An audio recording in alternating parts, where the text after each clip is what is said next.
Assalamualaikum warahmatullahi wabarakatuh. Apa khabar semua? Semoga semua berada dalam keadaan yang sihat walafiat. Okey, jadi semua dapat melakukan ibadah puasa dengan baik, insya-Allah.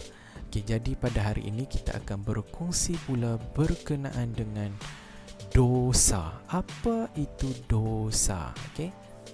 Okey, jadi di sini kita akan berkongsi pendapat. Jadi apa-apa pendapat kamu bolehlah berkongsi di ruang komen di bawah. Okey. Jika ada apa-apa penambahan di dalam ilmu bolehlah kongsi di ruang komen di bawah. Jadi kita akan teruskan perkongsian kita pada hari ini dengan apa itu dosa. Jadi apa itu dosa? Dosa adalah balasan yang buruk yang dijanjikan oleh Allah kepada hamba-hambanya yang tidak mematuhi perintah Allah atau melanggar larangannya. Okay? Allah sudah bagi kepada kita garis panduan melalui Al-Quran dan hadis Rasulullah sallallahu alaihi wasallam yang mana perintah-perintahnya kita tidak boleh lawan. Okey, jadi kalau kita lawan, kita langgar perintah Allah, kita akan dapat balasan buruk yang mana dinamakan dia sebagai dosa. Okey. Jadi dosa itu dia terbahagi kepada dua. Yang pertamanya dosa kecil. Dosa kecil ini apa? Dosa kecil ini perbuatan yang melanggar hukum syarak yang tidak ditentukan hukumannya di dunia ataupun di akhirat. Okay, dosa kecil ini kita tak nampak di dalam Al-Quran. Okay?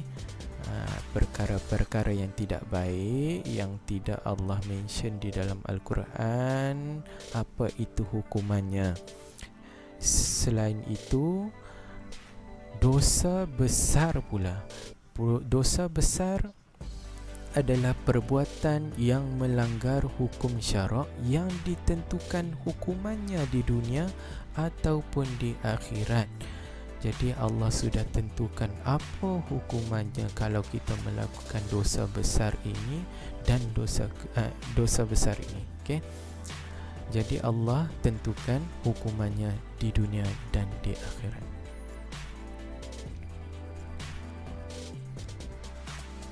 Okey, baik. Contoh dosa kecil. Contoh dosa kecil ya, saya bagi beberapa contoh di sini. Yang pertamanya mengabaikan kebersihan diri. Kita sebagai umat Islam ini kita perlu bersihkan diri kita. Terutamanya pada musim PKP ini, okay? Kita kena sentiasa bersihkan diri. Yang keduanya bercakap perkara yang sia-sia, yang tak ada manfaat pun kita cakap. Okay. Yang ketiganya menconteng meja, ini untuk murid-murid, untuk budak-budak menconteng meja dan dinding yang mana bukan hak milik kita, dia hak milik orang lain. Seterusnya bersangka buruk kepada orang lain. Okay. Kita sangka buruk, kita anggap dia buruk. Okay. Bukan buruk apa, buruk perangai. Okay. Kita seterusnya membazir makanan. Okay. Kalau kita rasa benda itu kita tak boleh habiskan, janganlah kita makan banyak-banyak. Jangan kita letak di dalam pinggan kita banyak-banyak. Okay. Kalau ada lebihan makanan, bolehlah sedekah kepada orang lain yang memerlukan makanan. Okay. Seterusnya melihat perkara yang haram. Contohnya kita melihat aurat orang lain. Okay. Yang seterusnya membuang sampah merata-rata. Okey, membuang sampah merata-rata ini bagi kita rakyat Malaysia, kita perlu jaga kebersihan negara kita. Jangan kita buang sampah merata-rata. Carilah tong sampah untuk buang sampah. Okey, baik. Seterusnya contoh dosa besar. Dosa besar yang pertamanya mensyirikkan Allah Apa itu mensyirikkan Allah? Untuk ulasan lanjut, bolehlah kamu tekan butang di atas ini. Okay? Baik. Syirikkan Allah ini maknanya dia menyekutukan Allah. Dia menyamakan Allah dengan benda lain. Okay? Seterusnya, meninggalkan solat dengan sengaja. Solat itu kita tidak boleh tinggal. Solat fardu itu kita tidak boleh tinggalkan dia dengan sengaja. Kalau kita tak sengaja, contohnya kita pengsan sepanjang hari, kan? Jadi apakan daya? Jadi kita perlu bertaubatlah kepada Allah dan kita menggantikan solat yang kita tertinggal.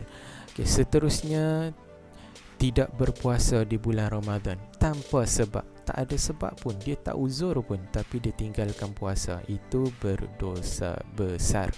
Okey, seterusnya, derhaka kepada ibu bapa. Ini amat penting kepada kita. Dosa kita kepada ibu bapa itu adalah dosa besar. Kalau kita sebut sekalipun kepada ibu bapa kita, kita berdosa. Jadi setiap arahan ibu bapa kita, kita perlu dengar, okay? Kecuali arahan itu bertentangan dengan syariat Islam. Okey, baik. Seterusnya, berzina, iaitu bersekedudukan dengan lelaki dan perempuan yang belum berkahwin. Okay. Seterusnya, makan riba, okay? Yang mana dia mengambil keuntungan yang berlebih-lebihan di dalam perniagaan dia. Okay. Seterusnya, mencuri. Dia mengambil benda yang bukan hak milik dia. Okay? Seterusnya, minum arak. Minum arak haram. Jual arak haram. Bagi arak haram. Okay? Itu adalah dosa besar. Bukan minum saja, kita jual arak pun haram. Kita jual alat untuk buat arak pun haram. Okay? Berdosa besar. Okay? Okay, seterusnya, bercakap bohong. Dia berbohong orang. Dan yang terakhirnya yang saya kongsi di sini adalah mengumpat. Dia membawang. Okay? Bahasa sekarang ini membawang. Dia mengumpat orang. Dia bersama kawan-kawan mengumpat orang lain. Dia mengata orang lain. Itu berdosa besar. Kita perlu memohon maaf kepada orang yang kita mengumpat itu. Okey. Jadi di sini saya nak kongsikan, bolehkah dosa kita ini diampunkan oleh Allah? Jawapannya boleh, insya-Allah boleh. Sebabnya Allah itu adalah Maha Pengampun. Okey.